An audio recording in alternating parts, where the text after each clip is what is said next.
So the best man to talk about that right now will be Cormac Sweeney, and he is in Montreal right now at Justin Trudeau's riding. Cormac, thank you very much. You're on the phone. Thank you very much for joining us this morning.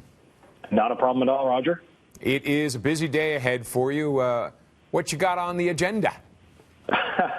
Well, Liberal leader Justin Trudeau will be voting in his home riding of Papineau, so we'll be checking that out a little bit later this morning. Of course, you know, the leaders tend to not really make a lot of comments on election day to avoid any major campaigning at all, so we'll be keeping an eye on that.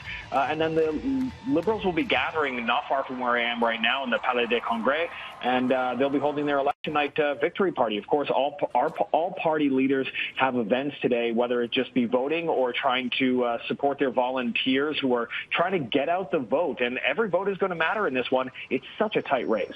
It is indeed. Any predictions? Do you want to even go out on a limb? I'm stepping back. I'm like, this could go in so many different directions. I know the internal polling from the parties probably give them pretty accurate ideas, but it could go in any direction depending on who votes where, how they vote, who turns out.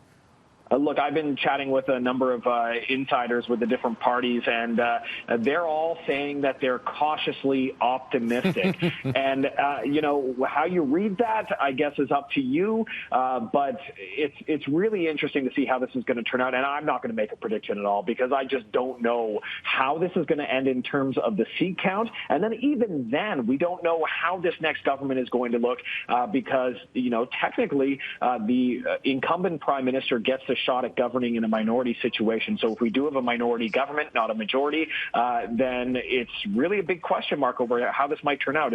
If the prime minister decides to look to another party to prop him up and support him, we could see a different outcome than the party that wins the most seats, the plurality of the House of Commons starting government. But the Liberals could also get that as well. So, you know, it's really up in the air right now, and we'll have to wait and see. I'm not going to place a bet. I'm not calling Vegas right now. Let me tell you that. You're a smart man, Cormac. All right, we'll let you rest up. I know you have a long, full day, and I think we're talking to you again tomorrow, so we appreciate you taking the time in the day.